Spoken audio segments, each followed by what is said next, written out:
gi cross examine gi dayon.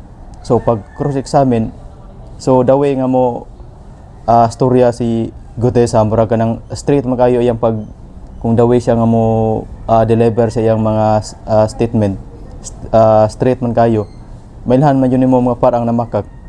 Kay kung namakag gani ka medyo mausab ang imong dagway unya mag putol-putol ang imong mga statement.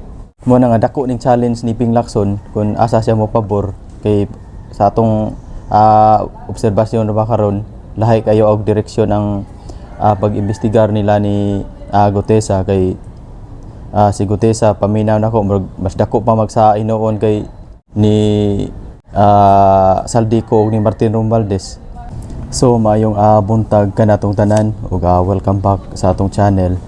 Ug daghan kayong salamat mga par sa inyong pagsuporta sa akong channel. Unya sa ako ang mga viewers nga wala pa naka-subscribe, palihog ko og subscribe mga par kay para ma-update mo sa atong mga i-upload nga mga video reaction. So karon mga par ang kaning pag witness ni Orly Ortesa ang kaning so karon mga par ang kaning pag witness ni Orly Gutesa kay na surprise ang tanan ngadto sa Senate hearing sa pagbotho ni Orly Gutesa. Kay matod ni Orly Gutesa na dili na kuno niya kaya ang karumardumal na mga pagpangawkaw sa kwarta sa kaban sa Pilipinas ug yagyag niya tanan nga kinsa ang mga nakadawat sa bilyon-bilyon nga kwarta. Unya matod ni Gutesa mga par nga mag-deliver siya og kwarta ngadto ni Saldico ug ni Martin Romualdez. Na surprise yun ang tanan ani ngadto mga par ngadto sa Senado, na surprise yun sa pag-witness ni Gutesa. Nya karon kay murag si nya karon kay pag-witness ni Gutesa murag si Gutesa pa man ang dako sa kay ni Martin Romualdez. Kay si Ping Lacson murag kanang nitabon man ni Saldico ug ni Martin Romualdez.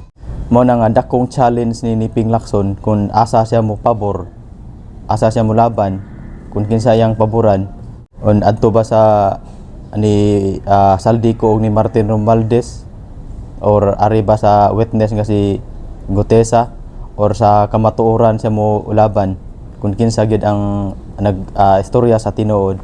Kay karon mga par murag kanang dako pa man sa hinuon si Gutesa kay ni Martin Romualdez ug ni Saldico.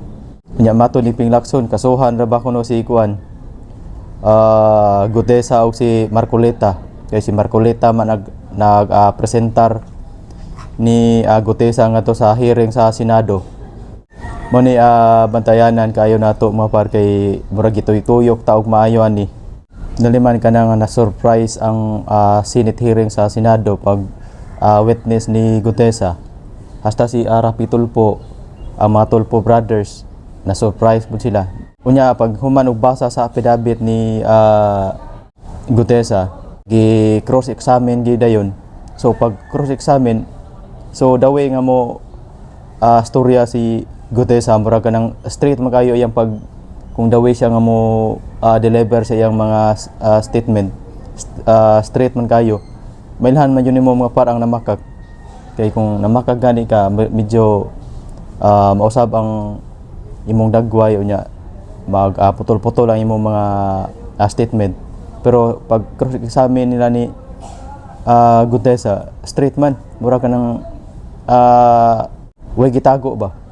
Mo na nga dako ning challenge ni Ping Lacson kung asa siya mo pabor kay sa atong obserbasyon ba karon lahi kayo og direksyon ang pag-imbestigar nila ni Gutesa kay si Gutesa paminaw nako mas dako pa magsa inoon kay ni Saldico ug ni Martin Romualdez.